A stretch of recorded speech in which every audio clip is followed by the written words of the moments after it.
We welcome you all. It's nice to start the new year. We had a license to chill session, and there were very few of you that joined. So I'm going to urge you to join us at that music session so we can laugh and perhaps sort of move together. But nevertheless, we are going to start our session for today, and basic rubrics is for our newer faculty who have joined FCC, and also for some of you who would like to understand it a bit more.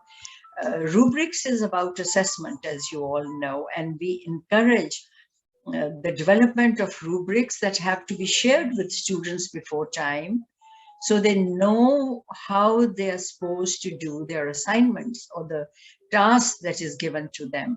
And so rubrics has lots of benefits.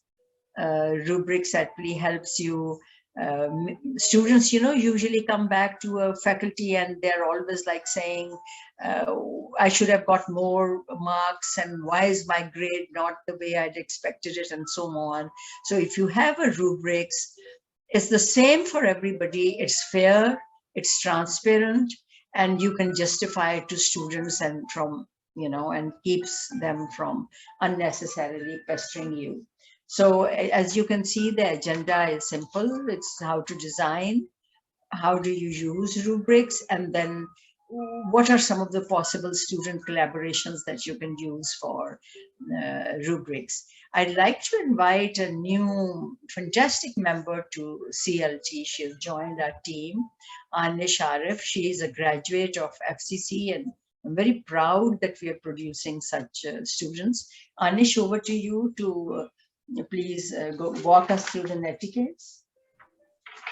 Good afternoon, everyone. Welcome to the session. There are just a few rules which we will be following. Please, I want to request all of you to rename yourself. जिस तरह से मेरा नाम लिखा है with my department, my center, CLT, and with a dash your name. So, for instance, Dr. Saba can write her department name, and then with a dash, you can write her name. So that's it. And apart from that, if you're having a bandwidth issue, please turn off your video. Please keep your mics on mute. Or if you have any question, please chat me, please post it in the chat. Towards the end of the session, we will have a survey, and I want to request all of you to please fill that survey. That can help us in making our sessions better and improving. This session is going to be recorded. So good luck. Over to you, Dr. Saba. Thank you. Yeah, just to say, Saba, that towards the roughly like 10 or 5 minutes before 2, we'll launch this poll. And that survey, we want you to please fill it up so we know how you feel. And Saba, I'm very, very proud to present you. And I think by now you are everybody knows you. You are a science department, School of Life Sciences. You've been with us since 2010. You've been also at Connect College, but you are the one person who has by far the maximum number of sessions as an expert at CLT. And so we are very, very honored to have you once more. You never say no, and Saba, and the way you have picked up Moodle and the way you picked up so many and sort of experiment that you've become expert for all of us. And Asia, I am going to ask you very soon to also come up with a couple of sessions, so watch out for that. So, okay, Saba, over to you. Thank you very much, Dr. Rukhsana, and Assalamu alaikum, and good day, everyone. This is Dr. Saba. I'm sorry I switched off my video because my office always have this internet issue, so you can see my picture right there. So today's session is about basic rubrics, and that is very, very helpful, particularly for the new faculty, because here in FCC we are again and again using the rubrics because of the semester system is there. So let me share my screen.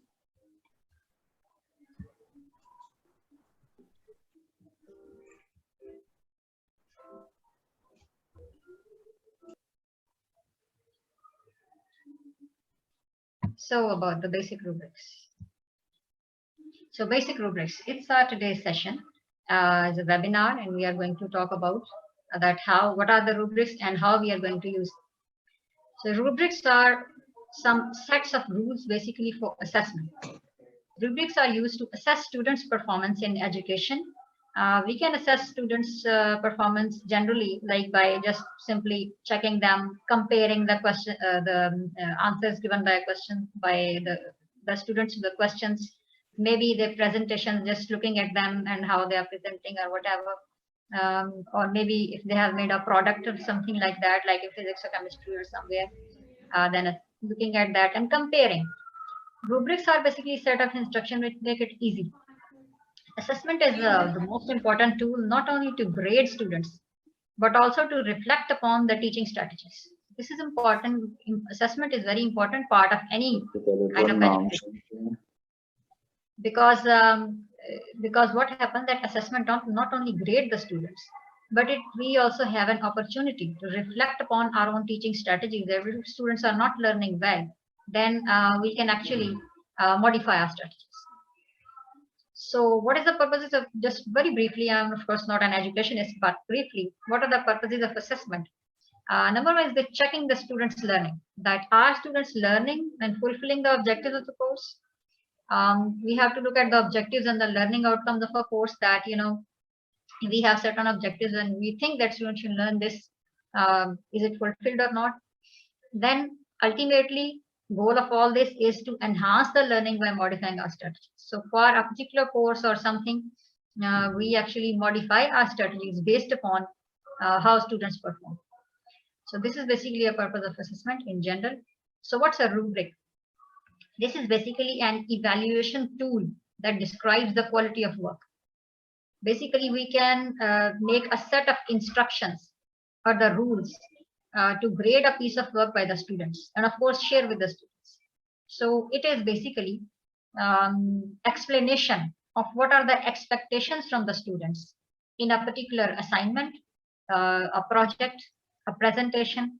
If they are making a product, like for example, they are designing an app in computer sciences, designing a particular chemical compound, or like for example a product in chemistry, or maybe designing some kind of a circuit in physics, or I don't know much about other disciplines, but a product in biotechnology, or any kind of even field work in biological sciences, or maybe a story in English, maybe a poem, anything. This is a set of instructions that how to do it, and then how it will be graded. Now there are specific criteria for grading or scoring the students. There are specific criteria for grading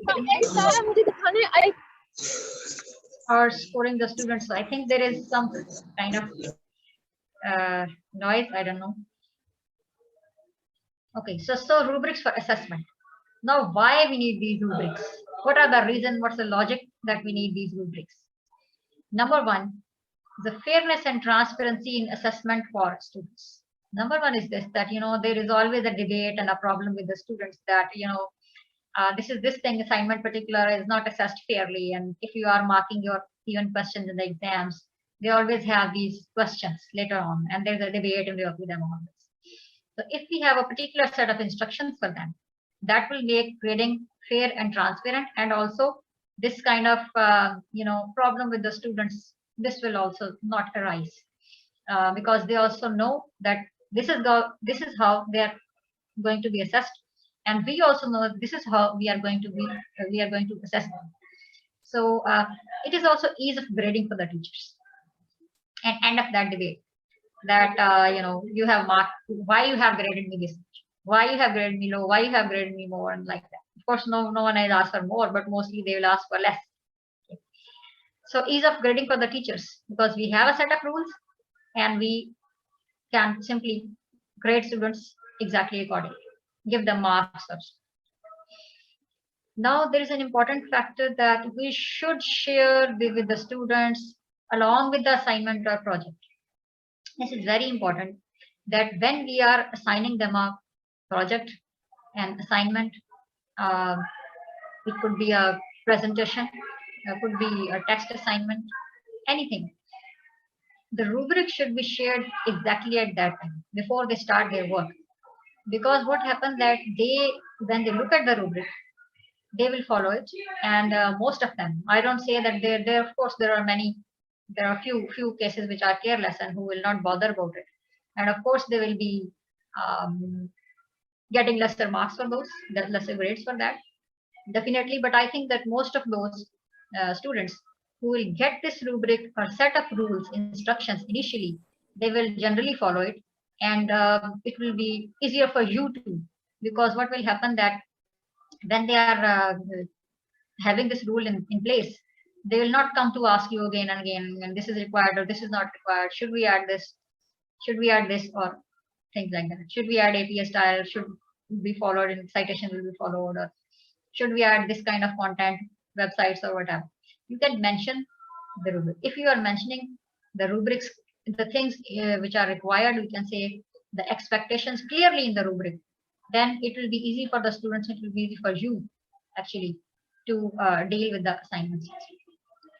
Now, this is a clear guide. There should be a clear guide for the students on how they will be graded and how should they do their work. Now, one more important thing is that it varies from subject and project to project. There are different types of examples of rubric, which are different types of rubrics are designed by different people, and these will be different from subject to subject. For example, if in biological sciences I have a field project to assess, there will be a specific rubric according to that, specific rules. If someone in chemistry is making a product, they will have their own set of rubrics. If someone is designing an app in computer sciences, they will have different rubric. If someone is writing a story or they are analyzing some kind of text in English, they will have it differently. If in any other discipline, like for example, in Urdu, for example, if someone is analyzing a poem, you have to analyze a poem or a poet, then there will be different kind of rubric. So it varies from subject to subject and also project to project. See, even in biological sciences, I'm making a different rubric for my students' assignment. And if I'm giving them a field project, then rubric will be different. So we have to actually design different rubrics for different types of projects. So it's highly varied, and it depends upon the project and the objectives, the goals, the learning outcomes of a particular project. That that how students should do it and how it will be great. So it varies a lot, and we can design our own. We should actually design our own. So what are the types of rubrics? There are few types of rubrics: analytic rubric, holistic rubric, and developmental rubric, which is actually a subset of sub-discipline of analytic. So what happened in an analytic rubric? Basically, there is a grid of criteria, the columns, and the levels of achievement, the rows, and we have to score. We have to give scores for various criteria. Like we have to make a basically simply table which have columns and rows, and our columns are generally giving the criteria on which we are assessing the students, and the rows are telling the levels of achievement, that how much, like good, excellent, I mean how they are. Then we have to assign scores. We can assign marks or we can assign grades. We see this, if you achieve this level of performance, then you get A grade. If you have reached this level of assignment, then like 5 marks, for example, or like that. So we can assign marks or grade maybe.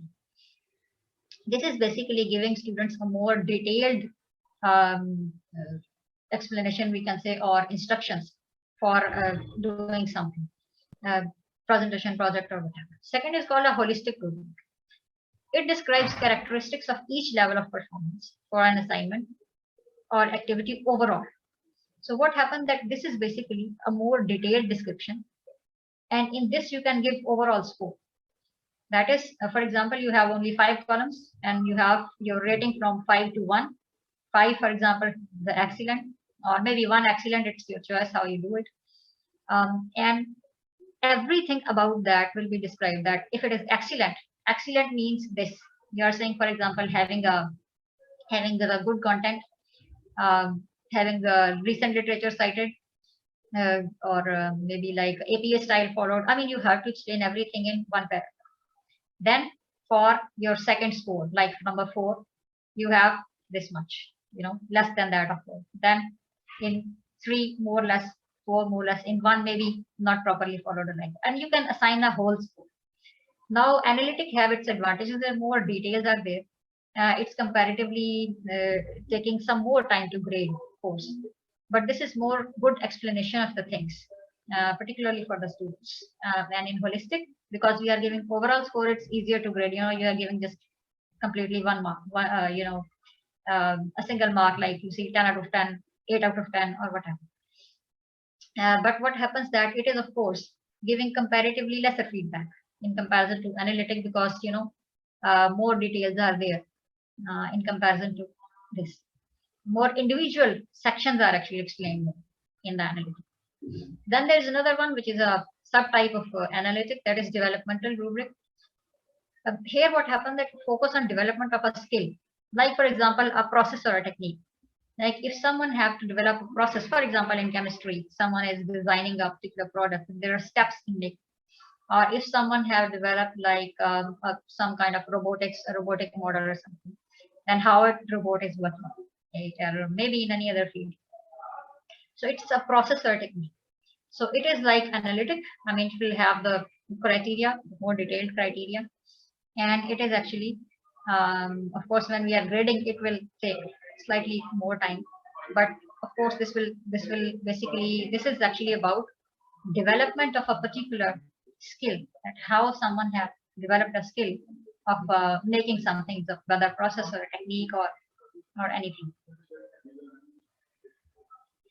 Then using rubrics, how to use rubrics for assessment of assignments. There are three simple, I simplify it in 3 steps according to my students here. So there are more details, of course, but designing a rubric, student collaboration, and then using to grade. So designing a rubric, first of all, we design a rubric, we'll just go how to create it ahead. Then collaboration with the students. If we share the rubrics with the students and ask their feedback, that, this is a rubric. If you think that something should be added, something should be removed, they can give their feedback. Of course, this is not necessary and binding upon us to actually follow their, feedback and change it. We can explain to them why this should be done, why this should not be done. And we can also ask students to make a rubric. Okay, this is an assignment. You have to do it. Bring some rubrics. So we can share it. And this collaboration will help a lot, actually. And this also help a lot to actually read the students' mind, to what they are thinking. And I think that this generally bring in creative ideas. I have tried it many times personally, and it is very helpful. Then creating rubrics. So how we should create from beginning. Number 1, first of all, we decide on the work that we are going to give to the students: a presentation, project, assignment, field work, anything. And we first of all decide that what are the goals of the work assigned.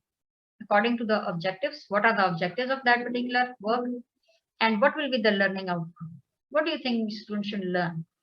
According to that, we design criteria for assessment. It could be brief or detailed. According to the type of rubric that we decide, we have to decide whether we are going for an analytic rubric or for a holistic rubric, that is a more detailed one, or maybe a developmental, according to the goals of the work assigned. So we have to actually decide upon type of rubric. Then we have to decide for the rating, grade, or marks of the criteria assigned. So for example, we say that they should use APA style of referencing. Then, for example, we can decide that, okay, APA style completely followed, APA style followed partially, or APA style not followed. We have 3 levels. They fully followed it, they partially followed it, did not follow. And then we can assign them marks as a grade. And then when we are done with it, then we should share it with the students for the assignment, or if we want to get their feedback. This is not necessary, of course, to get the students' feedback, but we can get it if we want. But we should share this with the students when we are giving them assignment. You can upload a rubric on the Moodle, or share it in email, or share in the classroom, so that they know that what are their goals and how they are actually going to work with this. So in the last, because I am actually giving more time for discussions, because many people may brought their rubrics and they want to talk about it. So I just simply sharing a few examples with you. For example, I have a paper-based assignment, a text assignment, and I want to make a simple rubric about that, simplified one. I have my criteria. I say preliminaries. That is, there should be a title page, there should be a table of contents, and table of contents should have page numbers. And I give them a sample. So if they are completely following it, I say excellent. 1. Title page, TOC, etc. are followed, but there are minor mistakes. For example, someone missed page number 2. So I say good, but so then if not followed, they have not followed anything, no title pages there, or title pages missing the contents, or table of contents is not there, or it's missing the contents, I say needs improvement. Or even we can add one more here. We say that not followed completely. There is also possibility if we see some students who are doing this. Though I believe that most of our students here are quite good enough, and I don't think so that we need another level for that, but maybe it is possible. Then I say content of that. See, covering all parts of the given topic. I have given a topic and there are divisions. Excellent. Then covering most parts of the relevant topic. Good. Not covering the given topic enough. I say needs improvement. Then same for like literature cited. I say relevant and recent literature is there. Excellent. Full marks. Relevant or not recent. Okay. Marks for on level 2. Then less relevant or not recent, needs improvement. I can also assign marks of grade to these levels, like excellent, good, or needs improvement. For example, I say that there are 5 marks, for example, for content. And I say that if it is excellent, 5 full. If it is good, 4. If it needs improvement, 3. If I add more levels, like for example, if it is level 4 and it's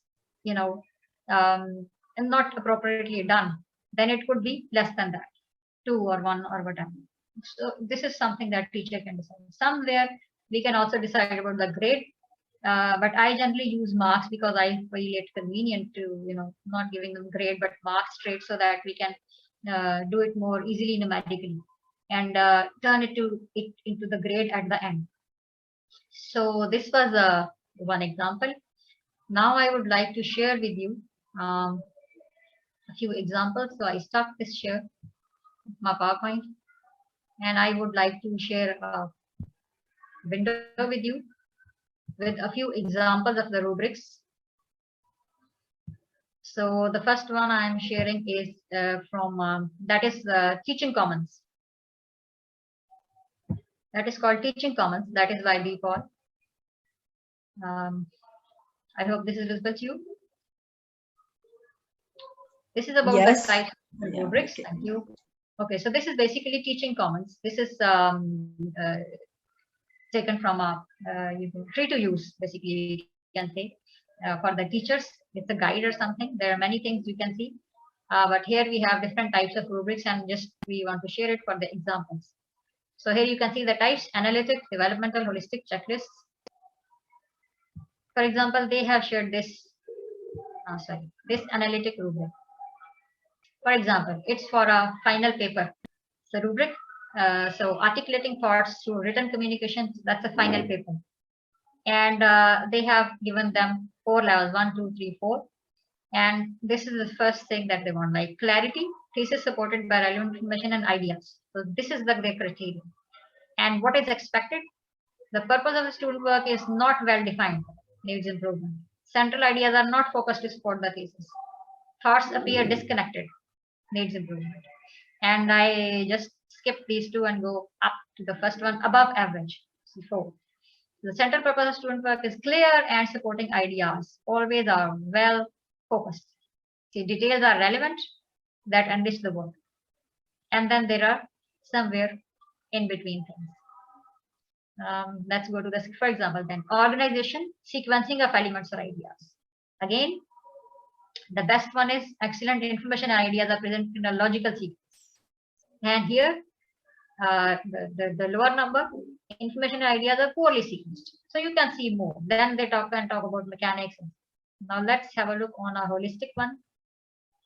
So this is analytic. It's more detailed and there are different parts. Now what are the advantages? They are saying that providing useful feedback for the area of strength and weakness. And it can be weighed easily, right? But it takes more time to create and use. Of course, we have to take time to look at all these things in our students' work. And of course, this will take more time to grade. And we have to give marks for each point and then we'll reach the final score. So this will take more time. Now, I skip this developmental for here and go to holistic for a comparison. Okay, so holistic example, for example, here is an example of holistic grading. So we can actually explain the points and give explanation of each point. So we are not having, breakup criteria over there. Like for example, there you can see that there is a first one that is about content. There is another one that is about the sequence of the thoughts and like that. Here we are explaining everything in this sentence that we are saying or above average. Here are the explanation. And then we can simply assign then like 10 out of 10, 9 out of 10 total marks. Then second, like it is sufficient. Sufficient means this whole information. If there are certain, for example, misspellings are there, some mechanical errors are there. Then if it is developing or it needs improvement. And we can simply assign a single score based upon this. So if someone is following all things which are explained here, we give the maximum score. If someone is giving something less than that, but at least covered this whole criteria which is given here, we give them marks according to the sufficient number 3. Like for example, for this we assign 10 marks, for this we assign 7, and for this we assign 5, for this we assign 3, 4, whatever. So this is a single one. So these are 2 examples. Stop my share. And one more thing that I would like to go back to my PowerPoint just for 1 more minute to share with you a few links.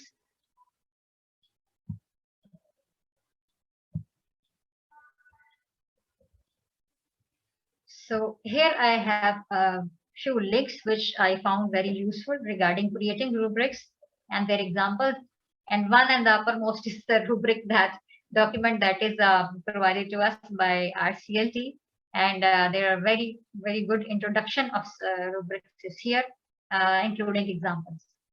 And here you can see some examples from Chicago State University on this link, some Berkeley Education Division, University of California, and University of West Florida.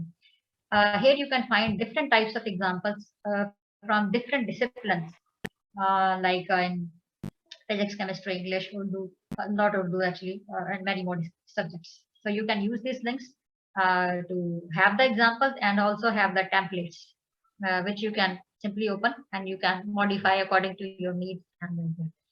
So this was all from me. And now I stop my share. And if you have any questions, concerns regarding that, you want to ask, or maybe if you brought your rubrics, then I think that Dr. Ruxana and Anish are allowing people to open and share the screen and share the rubrics, and we can have one discussion. Thank you very much for your time. I see that there are no questions, Saba. Thank you so much. It was very clear. It was a very basic session on rubrics, and most of our faculty probably are aware of it. While we hope that some of you will share your rubrics with us from different disciplines, hopefully, and get yourself ready for that to ask questions, we'll first poll for this session, since we seem to have finished well ahead of time. So Anish, if you open this link, please click on the link, and I request you to sort of start polling on it.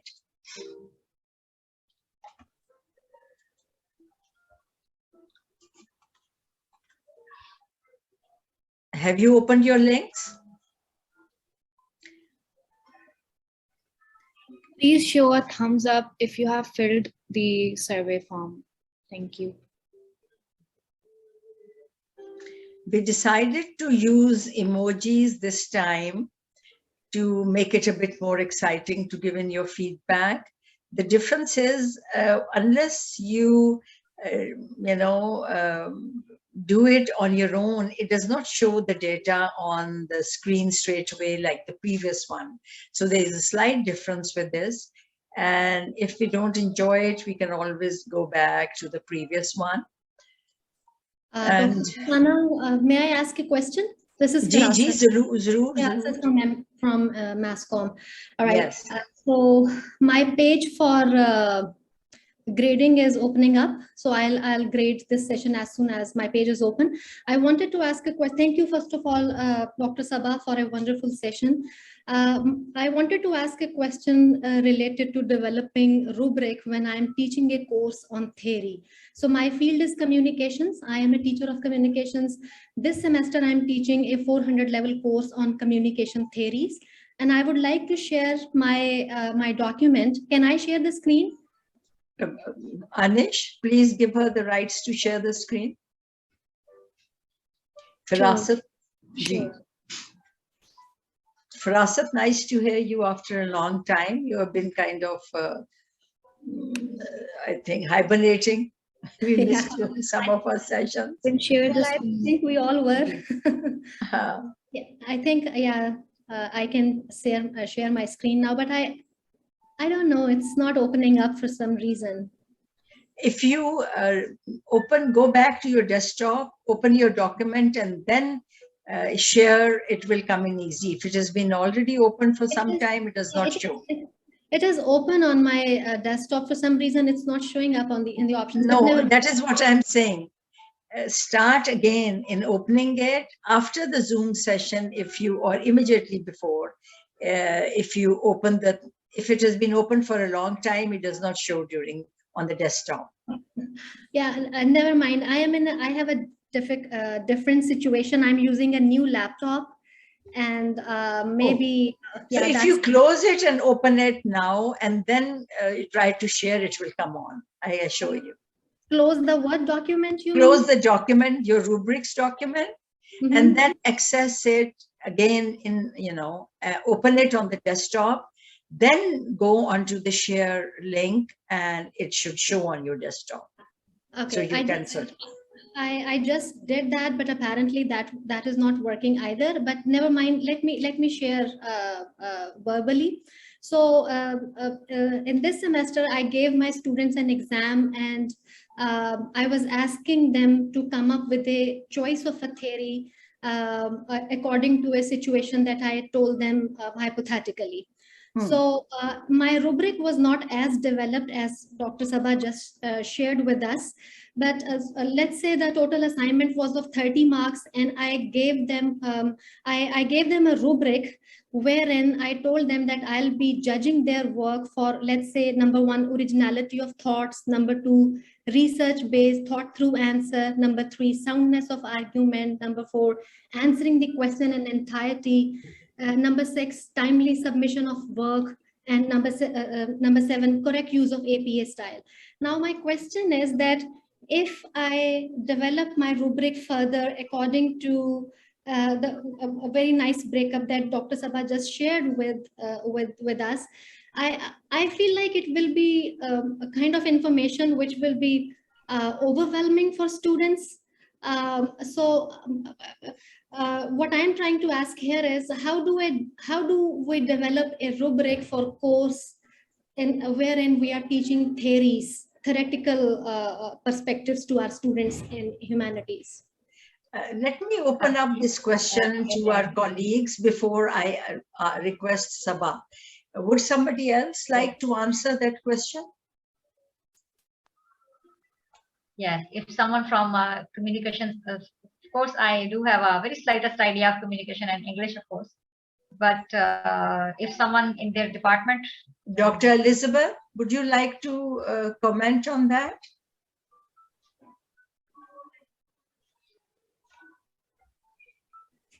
Could you ask the question again? Yeah.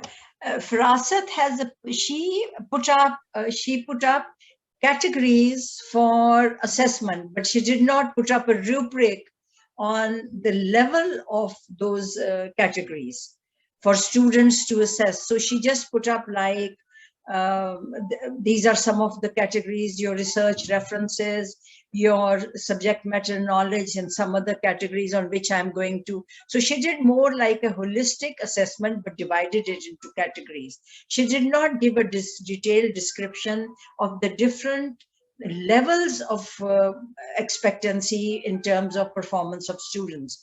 Now, her question is, would that the detailed information like Saba has given, would that not confuse the students? If Yeah, you were to add, in more details about the levels, Yes. she's asking if that would confuse. Yeah, that she thinks it would be overwhelming. And I know I would tend to disagree, but if there are any other faculty with similar opinion, like Firasat and Elizabeth, what is your personal take on it? And then we'll see if there are any other. Let me, Since you asked, oh, sorry, go ahead. please, Dr. Elizabeth, continue, please. I think I would be inclined to go with giving them a breakdown of how many marks they get per section or what is expected in each. Like, if you're giving just kind of categories, you're probably telling them what is the best version. So there's not. Oh, so your baby is starting to understand rubrics. That's a big start, Elizabeth. That's a jump in life.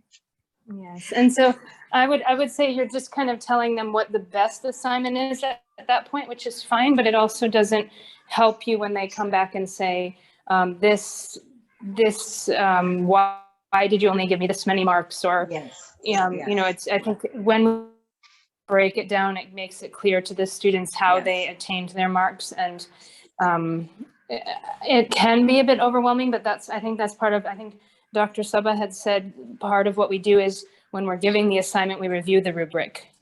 Yes. Right. So we say, this is what is expected. And so that reduces some of the confusion also. Yes. I think it's, if you, I have Daniel saying you can use a 1-point rubric. Daniel, would you like to clarify that? Unmute yourself. You're talking something like a holistic rubric, idea of a holistic assessment rubric. Yeah. Okay. I'm audible. Yeah. So you can have, I think actually this might be somewhat the same thing, except then with a 1-point rubric, when you give feedback, you actually comment in what way are you meeting or not meeting the rubric. If I might share my screen, I could show you a quick example of one. Please do. All right. Give me one moment. All right.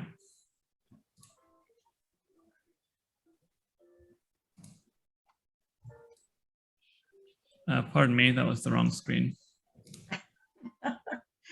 But you have a rubric on there. Yeah, that was a rubric. I meant to show something else. Okay, there we go.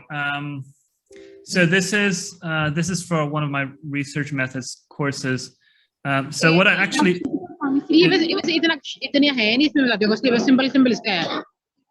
can you see this? Yes. Right. Yeah, I have the criteria in the middle, and then when I return the assignment, I will write in here. I just copy and paste this into the assignment that I'm grading, and then I'll write here things that need to be improved in the left column. Pardon me. And then in the right column for each one, I'll write, if they meet or exceed the standard, then I will write that in here. What I actually do in this course, I have an analytic rubric in my syllabus for the paper, but I have them write the paper in stages. They might write, the introduction and the bibliography. Then for each of those stages, I have a different 1-point rubric. And then for that, it keeps it a little bit simple. And then for each draft, I write down what they did not do well or did do well. So this would be the mini rubric or the 1-point rubric for the introduction. And this is the mini rubric for exegesis, which is kind of one of the body parts of the paper. I think that's an excellent way for saving yourself the time of thinking through the subtle differences between different levels.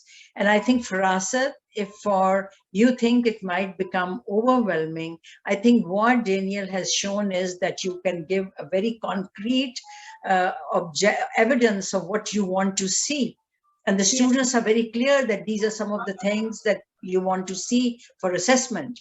But then how you grade and assess them in terms of levels, I think there's a very simple thing. This is the basic. And if you need improvement or if you exceed expectations, that is where you get marked. Does that make sense to you, Farasat, and make your job easy? Yes, that does. Thank you, Dr. Ruxana, and thank you, Daniel. So my understanding is that Daniel uses that document for every student in the class. That is the rubric that he uses, and then he starts filling up for every student. He gives that information on this rubric so the student knows how he has been assessed.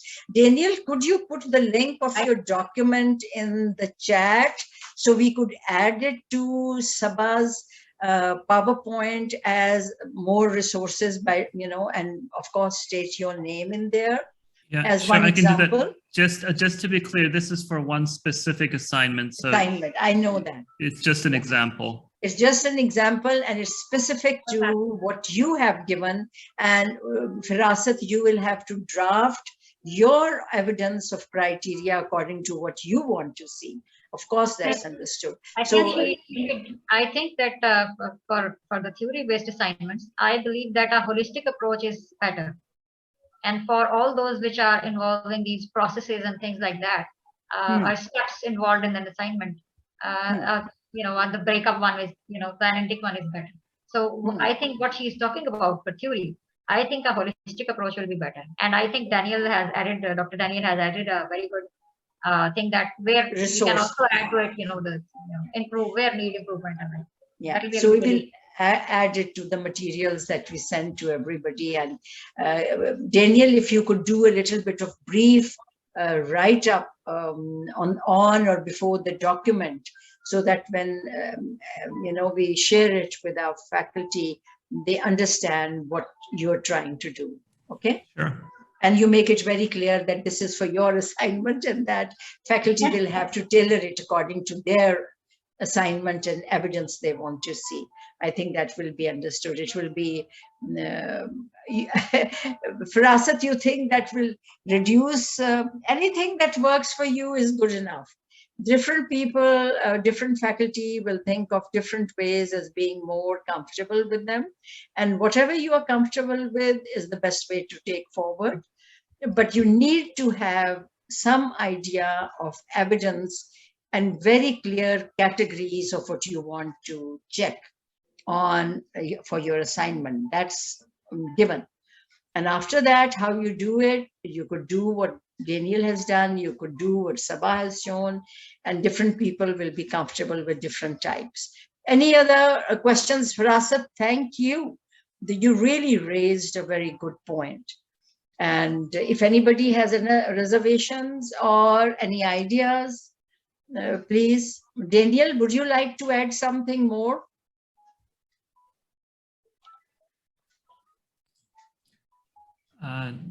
No, I don't think I have anything more. Yeah, but I think you did a very good addition to the rubrics and yeah. So we see that not many of you have still responded to we have only received 30 and there are nearly 70 of you off and on in the session. So maybe request you to please respond to the feedback. It will be something that we rate very regularly and use it for our reviewing of our sessions. So please do not leave without doing that. I see that Muhammad Salahuddin, you've been missing, seeing you after a long time. Asma, I see Aftab.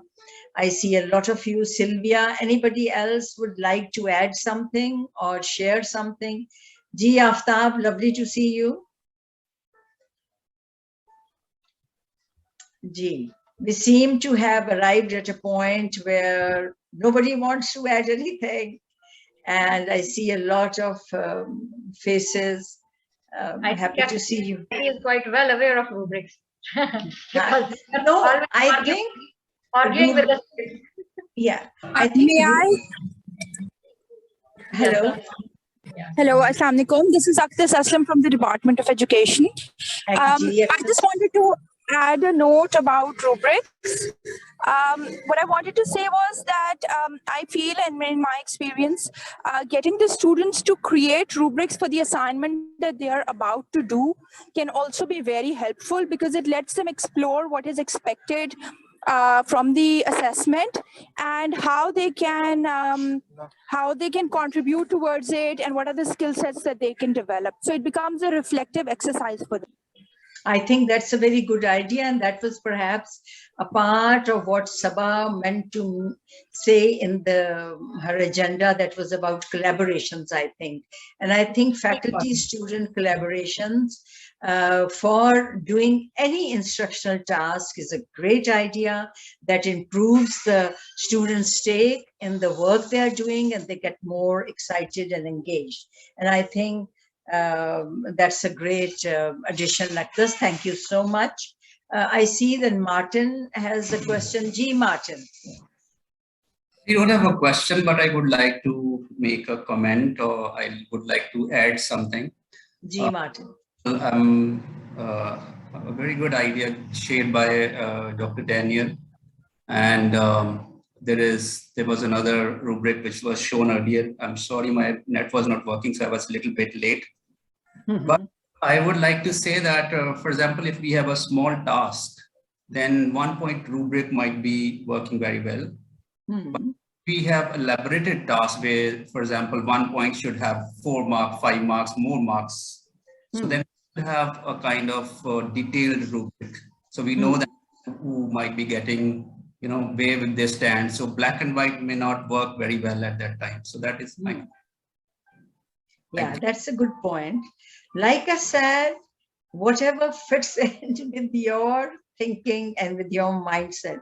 Some people will find even a detailed rubric easy to work with, irrespective, but others, might not. So my bottom line is, whatever you're comfortable with is the best way going forward. Don't try to, if you feel uncomfortable, don't try it. And that's it. So I think that if we share with the students, I believe that if we share with the students before time, that's the greatest idea, because that will make your work easy and your students' work easy too. So but I think that's the part, Saba, that we expect in the syllabus, that once you share an assignment with them, you are expected to share a rubric with them as to how you're going to grade them, so that they know beforehand how they're going to be graded and assessed. So it works, so expectations are clear and everybody is clear, and having a discussion in the class or modifying those rubrics with the students' feedback perhaps wouldn't be a bad idea either. Like I have tried it many times. I have tried it many times, and I think they give very good ideas, smart ideas. Yes, absolutely. So it works well. Absolutely. So we'll bid us. Thank you so much, Saba. It was a very well, you just in 10 slides, you gave us a wealth of information and some very good resources to explore. To all of you, thank you for finding the time to be with us. And of course, we'll send you the slides to all of you that registered. We'll send you the slides, and Daniel, your material, if you send it to us, we'll link it in the PowerPoint, in the email that we send out to all the registrants. And so see you soon. We have another session coming up with Elizabeth, which is about, I think, quiz, Moodle quiz, and how to assess them, and if I'm not wrong, and we'll be sending out the invite very soon. So thank you so much and goodbye.